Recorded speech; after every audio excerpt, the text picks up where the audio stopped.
my word. Thank you very much. 3 letters, an acceptable 1-word answer, 5 words not. We're learning a little bit day by day with this analyst desk. Absolutely love it. Thank you, Dagda, Quickshot, and Cadril for bringing us the start of today's show. And now we get to get into our first game, which I'm excited about because you don't know this about me, Guldborg, but I love bottom teams versus bottom teams. It's my jam. Okay. Some people are like, man, I would love to cast Damwon Kia versus G2. And I'm like, tried it. Me, I live for the teams at the bottom because they got a lot to fight for and they'll do weird stuff. And I love it. And it's unclear if we're supposed to speak here, so I'll leave you on that. Do we make it high from down? I love it too, judges. Sorry for that. As we get into picks and bans. I'm stopping now.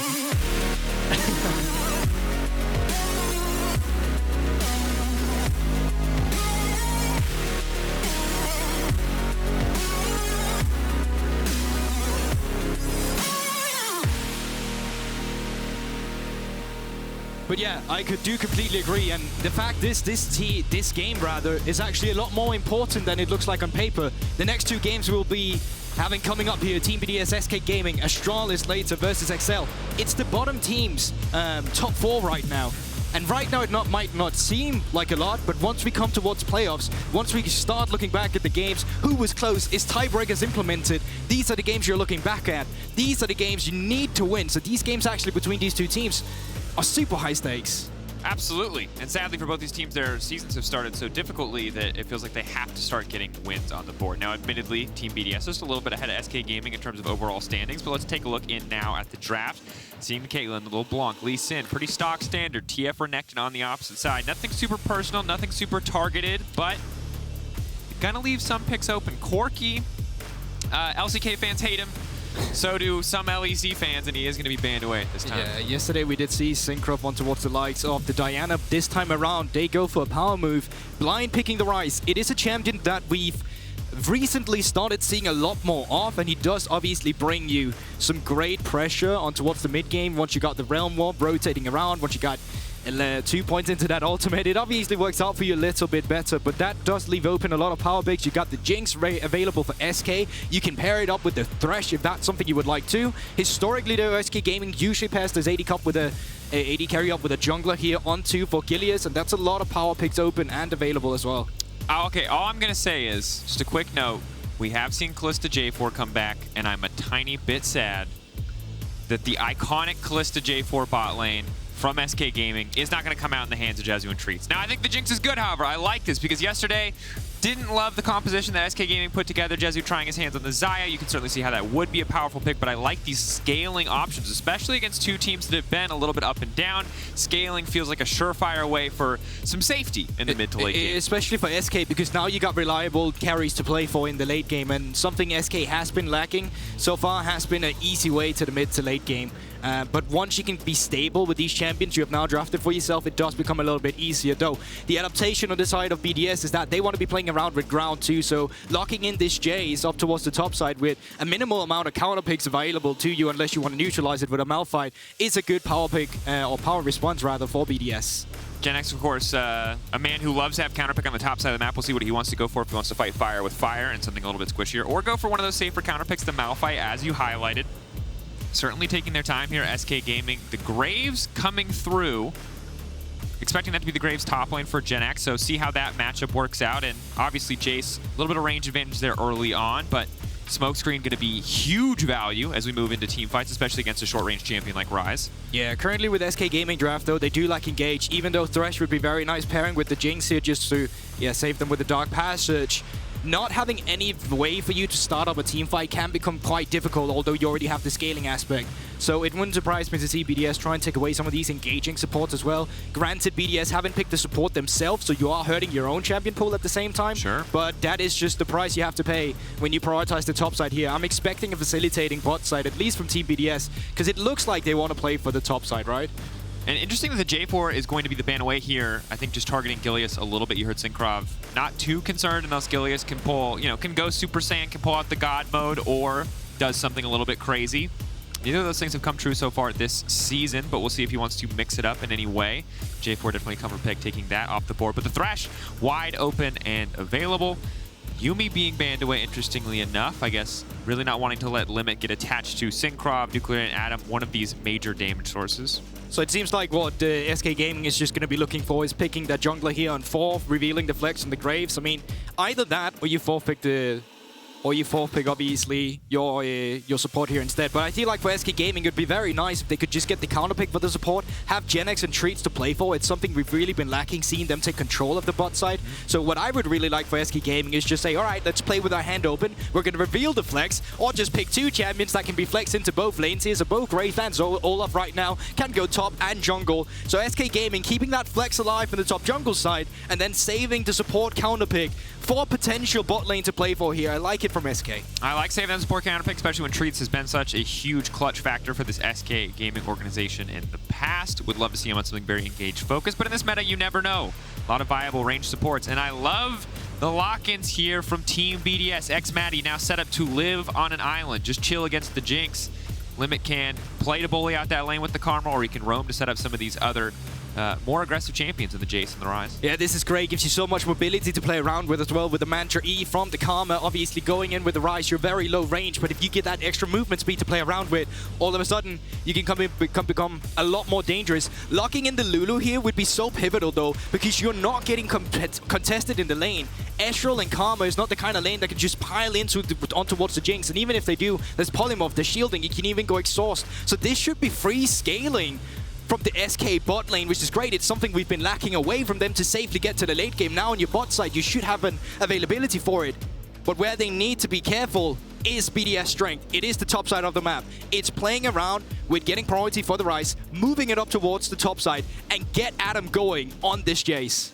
Definitely something we have to keep our eye on, especially crucial now for Cinkrof to step up. Yesterday, he was a huge piece in BDS's performance, and I think in general, BDS has been a team that's been heavily reliant. When they've looked good, Cinkrof has looked good. It almost feels like the two are unintertwinable, undetwinable.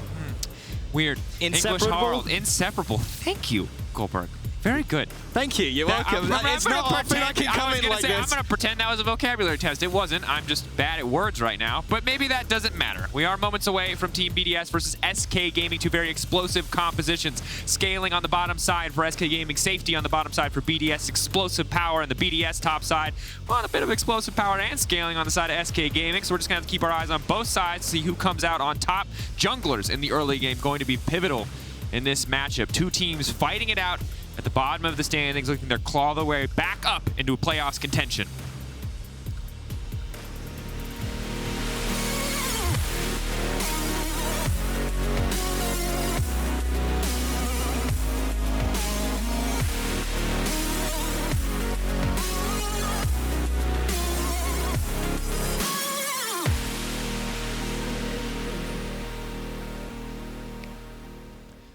But I do completely agree. Junglers here in the early game will be so pivotal, especially Gilius here in the Olaf. I feel for SK a lot. The fact that they haven't been able to get themselves going in the early game has been due to the fact that, yes, there are some synergy issues between Gilius and the rest of the team sometimes, but it's also just some unfortunate situations. Yesterday's game, they had a good skirmish up towards the top side. They forced a flash in the early game on Alphari against Vitality, but even then, they got choked down in the mid lane. They couldn't get the priority to move to, so that's where it became a little bit difficult. There's a lot of almost great plays. That's what I mean, and that's the thing why I said it's a bit unfortunate, right? Because I do believe that SK yesterday had a good idea on how to play the early game. This time around with an Olaf 2, you need to make the early game work for you. You need to find a way of getting that pressure to play for. Yep, need to see a little bit more follow through there. Good ideas are great, but if it costs giving the enemy Corki double buffs in a lane where your Orianna's already losing, it's not always worth it. Luckily for them, no Corki, no Orianna. Instead, we see a very different matchup. NUCLEARINT pulling out the Ryze, versus the Viktor here. Phase rush early proccing. Keep our eye on the trading and who can actually get pressure here. Viktor with a bit of a range advantage, but for now, it doesn't have too many ranks in that death ray, so won't be able to sustain the lane pressure too easily. But the Q, Siphon Power early on, just a ludicrously powerful trading tool, is unsurprisingly, range supports, range carries on the bottom side.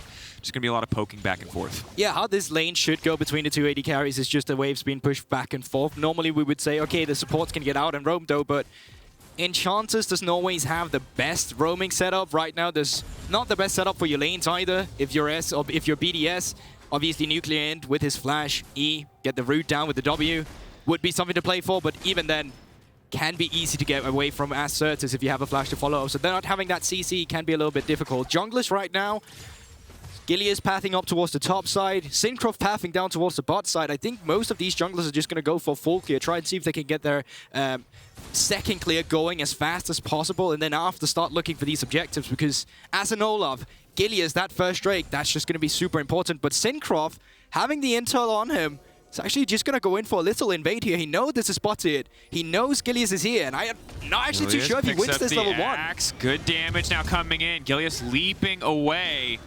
A lot of bursts coming through from the Zen. Gilius going to walk away. It means a free red buff coming through. Good on Cinkrof to contest. Getting the flash out as well is massive here in the early game. NUCLEARINT now stepping up.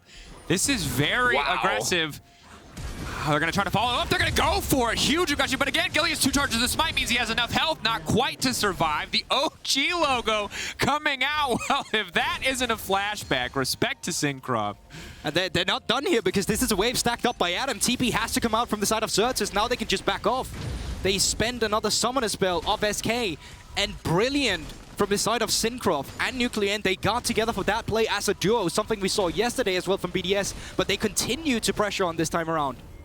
And Guldborg, I think it's just so impressive, again, from the BDS top side, and especially Cinkrof and NUCLEARINT. These are two of the guys that we expected after their first games in the league to play pretty well together. It hasn't always shown through, but in this game versus SK, they've absolutely shown up. Really heads up individual play from Cinkrof, making good use of that mid lane pressure, and NUCLEARINT exactly where he needs to be. That is the thing I was about to say, because initially I thought the Olaf would have the upper hand in the 1v1 scenario. But with NUCLEARINT moving in from the mid lane, no way for Sertuss to give a response because he's too busy catching the wave that we pushed in.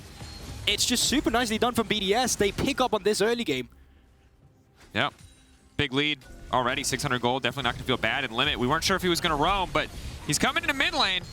Fishing for just a bit of damage, getting these small advantages, making it that much harder for Sertuss to sit and comfortably farm in the mid lane. Keep in mind, if this gets into 1-3-1, if BDS are able to get NUCLEARINT and Adam out to a side lane, Sertuss might struggle. He might be just stuck on wave clear duty for a very long time. We know the Viktor can be powerful in team fights, but if you have to 1v1 on the side lane, it's not always going to feel good until you got a few more items under your belt. No, but for the side of BDS, it's also keeping this pressure up. Just getting this one skirmish isn't enough for your composition just yet. If you want to come out to a 1-3-1 situation with the Jayce and with the Ryze later on, you need to be sure that you're taking care of all the enemies you can have on your side in these side lanes. So you want to make sure that the Viktor and the Jinx won't get too much to become too much of an issue. So finding more of these skirmishes, invading on enemy jungle camps with the pressure you can from the laners, definitely the way to go. Yep. And you can see right now, at least BDS sustaining a push here. Looks like it is going to bounce back. See if SK can do anything else in the meantime, but relatively quiet from the side of SK, just forced to respond. Gilius being put behind is a big deal. Again, SK Gaming this season, early game has been rough, and we've seen glimmers of hope in team fights. We've seen glimmers of hope in individual plays and individual moments, but because the early game has been so consistently bad, and this game versus Vitality was especially difficult, it's hard to know what other skills they have because they're just not getting past the early game on even footing. My main issue with SK is also the fact that we've seen them be able to team fight. Like, we know that they can do this in the late game. The problem is, it always comes in way too late. It's always when they're sitting at your Nexus towers they're going for it, or it's always at the last Drake that they're finally finding a window to go for a fight out of nowhere. So it just always becomes so difficult for SK because we don't see them be proactive in the early game. I'd say the biggest strengths for SK right now is if they can stay even, because I won't even ask for them to get ahead in the early game just because they need to get their fundamentals down. Well, and they're already behind 1,100 gold. Again, difficult position to be in, as you can see xMatty sitting very comfortably on the bottom side. Big thing here for SK, they don't really have any hard engage. They have a ton of team fight damage. Graves gets a flank, Olaf gets a flank, or is empowered by a Lulu. Yes, they can get some work done, but they don't have that reliable, hard setup CC. BDS doesn't have a ton of CC, but they do have a Zen for the engages, and they do have the Ryze point and click, which is pretty solid on the EW, but both teams being relatively CC-less means setup, good vision is going to be that much more important. Exactly, and it can also just means that we're getting some insanely weird fight later on where it seems like no team is willing to step up just because they have no realistic way I'm coming in with a reliable engage. So for the side of BDS, it is going to come down to a lot of the poke. You have the Karma, you have the Ezreal, you have the Jayce, and then when the time is right, you can set Zhao up for a flank with a Realm Warp, or something along those lines too. Where on the side of SK Gaming, they need to be on the objective first. They are reliant of BDS running into them so they can kite back with the Viktor, so they can kite back with the Jinx. Because running forward with these champions into a poke composition, it's just not going to do you much. And now, bot lane, BDS, having the wave pushed in towards the bot side means they can move up into the river with Cinkrof starting up the Drake for himself. And as you can see right now, there's no way for SK to have a reliable response. You could argue that if the vision was proper, Gilius could be invading the blue buff right now, but he's just not in right position. So SK, they're not able to trade this off anyway. Yeah, and you can see XP advantage for xMatty right now means that he's able to get the ult early, keep the wave push up bottom, and because it's before 8 minutes, there's no counterplay really on the top side. Similarly, Gilius not really in the area, just now grabbing those Raptors. We'll look to get the Krugs respawn. Red buff should be respawning pretty soon, but overall, really difficult position because now the resets are going to come out, and if BDS want to start using their resources towards the top side, they can contest that Herald. Already question mark pings going down, and frankly, it just feels like a fundamentally very clean early game coming out from BDS. Exactly, and right now I'm looking at the map. I'm just struggling to see how SK is going to find the response here in the early game because it just seems like there's no way for them to realistically go for it. Every time there's mid lane priority with Nuclear, you can see they're going. They got solid vision here in River, 3 pink wards as well, so Realm Warp comes out. It's the bait and switch. They expected him to be going for Herald, but no, they're going bot lane. Limit is going to get taken down. Jezu now dashing out to safety. That's going to be massive. So it means at the end of the day, it is just a 1-for-1. No other objective there for them to take. Means there is a man advantage on the top side at this moment for SK. Jenax and Gilius can look to lock down this Herald. It looks like they are going to do so. The fact that that only ends up being a 1-for-1 is super positive for the side of SK. Yeah, but death timers, they're insanely low, so Limit, he's already out on the map. You can see in the minimap right now, he's moving up towards that Herald. Treatz on the other end for SK, coming from the top side too. So I don't think we're actually done fighting here. Ultimates are up for Cinkrof if he wants to go in. Can be a bit risky, though. Again, fighting to the Viktor, fighting to the Graves, that smoke screen. Always a bit of a difficult proposition. Limit in the area, though. Big shield. Ulti coming out from Gilius, ulti coming out from Cinkrof. It's getting lower and lower. It's going to come down to a 50-50, a smite fight. SK, can they sink their burst damage? That's the Viktor ult now going in. Might be BDS looking for a little bit more of a flag. Oh, the smite comes in, and Cinkrof takes it. SK have to walk away empty-handed. It looked positive. The ulti is going to connect, but won't find the kill. Overall, though, BDS just continue to win out. Yeah, HP bar just not low enough, and as we take a look at the replay once again, the setup in the beginning is actually quite interesting. BDS, they want to go for this Scuttle, and then when they see Treatz step up too far forward, they want to commit to the play. All in all, this is not too bad. We're just trading even with 1-for-1 for Jezu here. Actually super decent. You push in the bot wave, you can go for a reset here. The problem comes when you start playing up towards the top side. You still don't have that engaged. You're getting poked down, and in the end, when Cinkrof have the ultimate to go into your carries, where one of them is a Graves, one of them is a Viktor, it just becomes a very difficult fight to pilot. Certainly, and that's one of the reasons that I just love Xin in general, is that new ulti. I say new, God, he's been reworked for so long now. I'm an old man, I'm sorry, I'm not trying to like boomer you right now, but it just happens on occasion. But I agree. It's so powerful. It's just such a powerful tool, and it gives him so much fake tanky stats, and makes him such a reliable frontliner. Unless, of course, you're playing against something like a Ryze. And Graves, admittedly, is going to care a lot less about that once he gets time to scale up. But that's a Vamp Scepter and double longsword here. Jenax not that scary yet, but he's going to be very scared in just a moment if he doesn't get out of there. Collateral damage to escape will just clear the wave. Cinkrof looking for a lane to use the Herald in, looking to, again, grow this gold lead. But they have so much time on BDS on that Herald still. What you can just wait for is Nuclear with this blue buff. Just let him shove out the mid lane waves. Start moving around as a unit. Cinkrof, Nuclear. Oh, Nuclear, you need to be careful though. But that's the phase rush. He just walks away. They don't have any hard CC. They can't lock him down. Cinkrof now going in. Ezreal out from downtown. Limit going to take that one away. Yoink for Limit. Another kill for the support there at the first kill. He got to fix his KDA. 1-1-1. Triple ones there. But that also means you can now push in the mid lane. You can start up a Herald, just get some gold funded into the Ryze if you want to. You can even go for a reset. You still have so much time on BDS. So there's no room to stress. There's no reason to it. Cinkrof has a whole bot side he can just clear. His own bot lane has just reset. And once this team comes off these reset timers again, well, you can still look for a play like this. There's just so much room to play for and so many possibilities for BDS. Yeah. For now, NUCLEARINT going to resume control in the mid lane. This is a big team-wide reset. Mostly synced recalls here means everyone's going to be coming out on the map at the same time. A lot of waves to be tidied up. So a brief pause here on the side of SK before BDS are going to make their next play. But sadly for SK, outside of that 1-for-1 on the bottom side, things have just not been going well at all. Felt like that Herald was probably free, but BDS smartly read that the SK probably overplayed their hand on that one, and now we get to see where Cinkrof is going to use this. But it also came down to how well Cinkrof shut down Adam in the early game. The small priority you had from Nuclear, knowing that if you shut down the Olaf in the early game from SK, it becomes incredibly difficult to play. Oh yeah, on Gilius there. That just makes it super easy for them to make sure that SK, they don't really have that driving factor in the early game. Yep. Treatz in trouble here. Playing with fire, where's the wind becomes lightning. Ooh, feel like he could have gotten around the traps there, maybe. But look, Xin Zhao's been eaten recently. You know, he's been bulking. He's not confident in that hitbox size. Said a little bit of poke here, just clearing the way, trying to snipe Treatz out. And again, the pressure just continues to mount. BDS using their small advantages, using their lane pressure to move in, to try to take resources away. Now they've got Prio in the mid lane. Jenax maybe gonna try to get something done on the top side, but Adam does a ton of damage. Immortal Shield Bow stopping any further potential play, but Herald getting dropped mid. More money being funneled into the back pocket of NUCLEARINT. And BDS are simply running away with this game. Yeah, look at the gold as well. 3,800 for Sertuss now on the side of NUCLEARINT. We're in the 5Ks here, baby.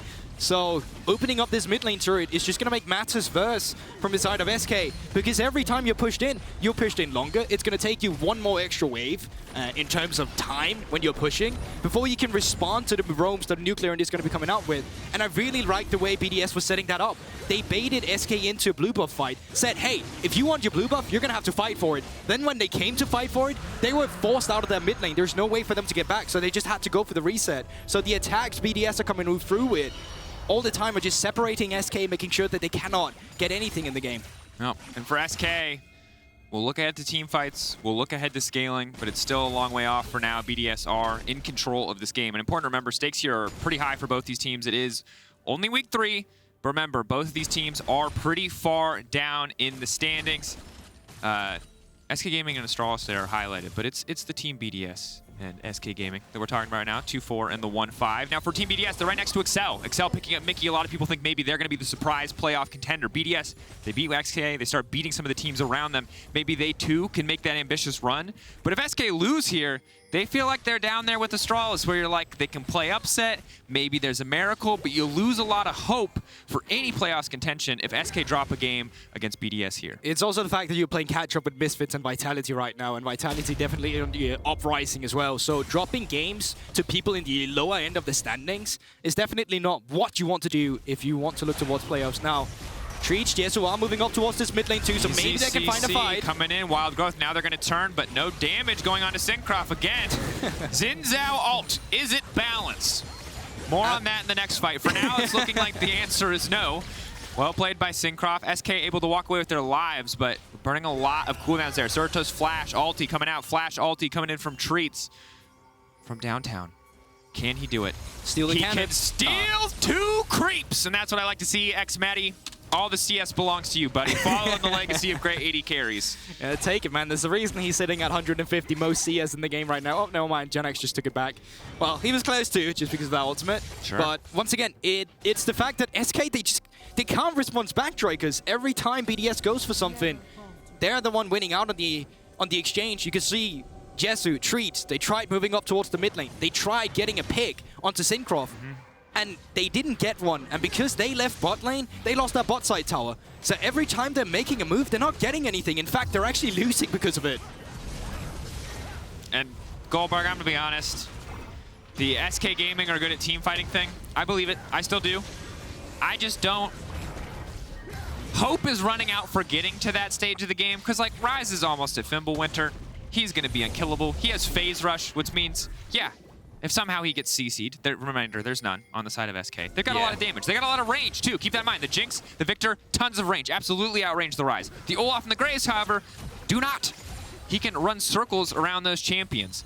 And since the Olaf is behind, he's going to feel kind of useless in a lot of circumstances. One of the circumstances which he's going to feel very useful, though, is if he gets to 1v1 versus a Karma. He will beat the hell out of her. I will say that. So Limit does still have to pay with respect. That's what we're playing for SK right now. Let's try and see if we can isolate enemy support. Gilius, you go for the solo kill then, yeah? Literally, that's all of Season 3, by the way. That's how FLICKR made his name. Don't trash talk isolating and murdering supports. But to be fair, he didn't do it on Olaf. Was a thing back then. He played Ahri, and there was Zed. Also, and Syra was meta. Also, supports didn't have items, for the record. They just didn't have items. They had crap Yeah, in but their inventory. you were like, you're playing LeBlanc and Ari with DFG against Nami, Karma, Syra, all the most enough about Look, that. I'm saying spiritually, yeah. an Olaf with Gore Drinker Well, and enough axes can eventually emulate the power of... No, that's not true. You've had enough. See, I hope you get it out of here.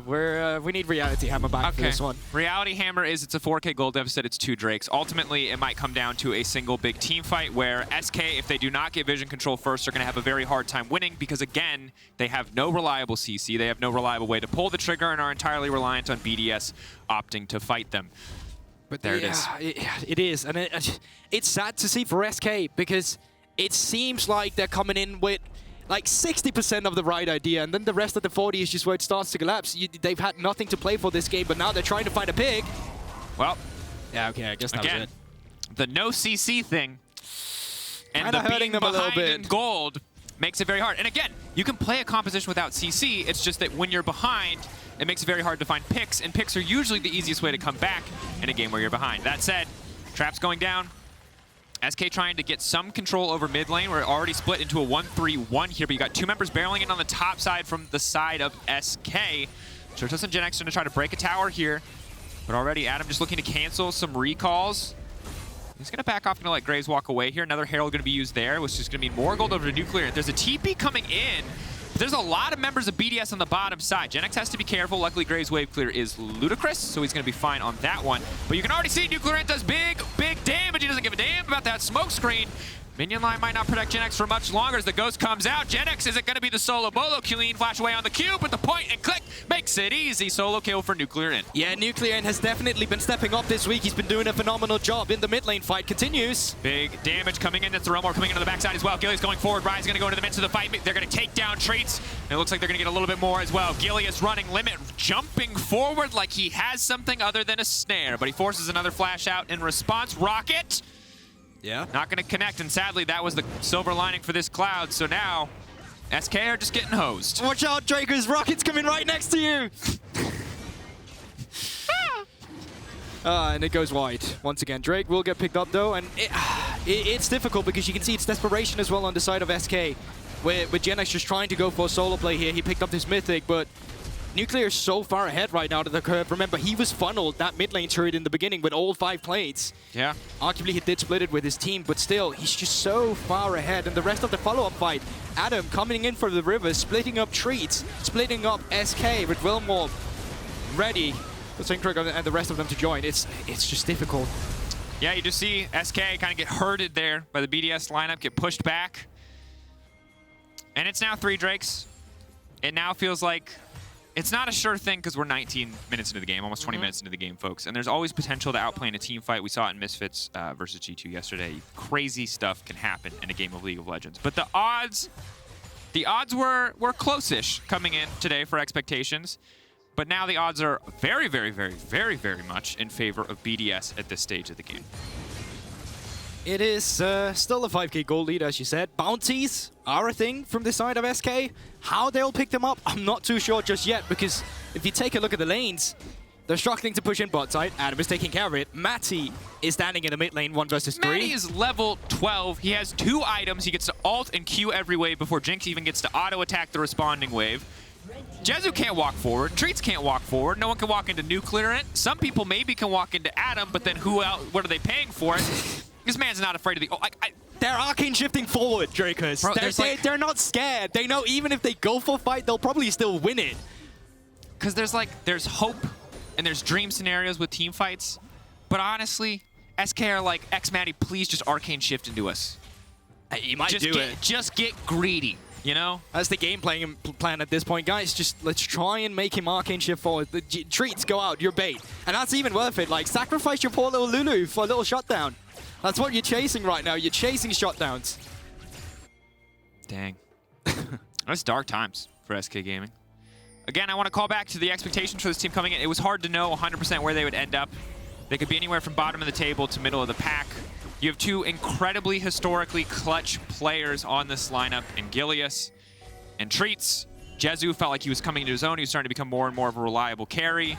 Jenax has been solid for SK. Sertuss was a relative unknown, but sadly, some of the parts has not been strong against so much of the competition. Sitting at 1 and 5, you thought maybe they'd go toe-to-toe with BDS at 2 and 4, but as BDS have been getting better, it feels like SK have relatively stayed the same. Now, admittedly, it feels like they're focusing in on that team fighting strength that we highlighted earlier. But that's sadly, the thing. BDS seems like a team that evolves. Like, BDS seems like a team. They have team play with NUCLEARINT and Cinkrof. They're moving around the map as a team. While as we take a look at SK, as you just said, they haven't evolved. It just seems like 5 players playing in a game together where they struggle to find a win condition together.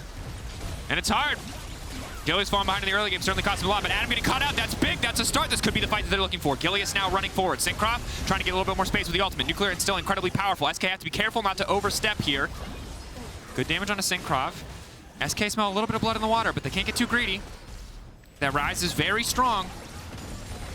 Seems like they're just going to be backing out of this one. They can get the mid lane push in though, but there we have it. The engage for SK's composition. Jinx's Flames Chumbers. I guess that's just your reliable form of CC when they're charging your turret. And look, it's a start. 1 minute and 30 seconds left until the mountain. It means that SK can maybe get some control over the area. Sadly, BDS have immediately responded by moving to the top side of the map and getting control on the other side of the map. Still a bit of vision there in the pit. Blue trinket goes down. We're going to see what the resets look like. xMatty that much closer to a 3rd item. Looks like... Huh, not sure. What's the Ezreal? What's the 3rd item for Ezreal here? Place your bets. Could be Crown of the Shattered Queen. That feels like the best, yeah. That's a great, that's the most obvious and I think solid choice, yes. To come into this one, but yeah, I mean, I'm just going to wait for it. But we have seen Ezreal's go a lot of 3rd item mythic that's just AP instead. We saw it on Kaiser too, although we haven't really seen it be played. But the thing is as well, with the response that just came through, because we talked about, okay, 1 minute for Drake, let's see what the setup looks like. NUCLEARINT had a very good response where he moved up towards the top side, as you mentioned. That meant that Sertuss had to go give a response to this one. And because they had to enable the top side by clearing waves for Sertuss, they kind of just couldn't get the mid lane priority or get the mid lane turret taking down. You can see it as well. It's a long lane once again for BDS where they're pushing SK back down towards the bottom side. Adam is also pushing them back. And the further you can push them back before the objective really spawns, the more time you get when you start it up. And the more careful SK has to be when they're walking into the fog of war. Pull back here. I think you're right. You can see vision control laid down. Lots of good control wards. SK slowly fighting back here. SK don't mind if they fight for the pinch, but you can see the minions on the bottom side are doing a ton of work. SK caught between a rock and a hard place. They can stick around and contest this objective, but they're going to keep losing by being in the area. Losing these little things like the waves that are barreling in on the bottom side of the map. Eventually, maybe even an inhibitor, but you can see Sertuss in the meantime is getting lots of poke down. Adam missing these shock blasts means overall positive health trades until xMatty leaps forward. Realm Warp now coming in. Jezu looking to be the one isolated. Treatz now the one in trouble, leaping backwards. He's going to polymorph one, but he can't polymorph both. That's Cinkrof ulti coming out. Gilius looking to fire back. Gravity Field buys a bit of space. Jenax trying to lay some damage down, but xMatty stepping forward. Viktor damage enough to bully BDS back, but SK are the ones who have to retreat. Gilius blinking red, Treatz blinking red, Mountain Soul in front of BDS, and SK won't have the tools to contest unless... No, that's not going to do it. It's not going to be the one. Matty has the Arcane or the ultimate though if he wants to try and snipe up Gilius in the base. Looks like he's just going to be recalling, and just like that, Soul going over to the side of BDS. And the pressure, they can keep it coming, because there is a naked inhibitor on the bot side. Adam does have to teleport. He can just move himself down there, keep the pressure up, make sure SK has to devolve multiple members for you to really make sure the inhibitor won't go down. And when that happens, BDS, they can't just look on towards the Baron, and they can't just try and put the finishing touches on towards this game. SK, despite that little fight they had in the mid lane around the tower, they really haven't found any footing in this game. Yeah. Overall, incredibly clean game from BDS. We're 2 kills, and I think a tower away from a perfect game. Gilius doesn't have ultimate. Gilius. Goodbye. Okay, that was really bad. There's nothing else to say there. I guess he thought maybe, just maybe, he could sneak into the pit. He could do something. He could save it. But that was just a flip, and he landed on tails. That was... I'll solo Baron, guys. Bad. Don't worry.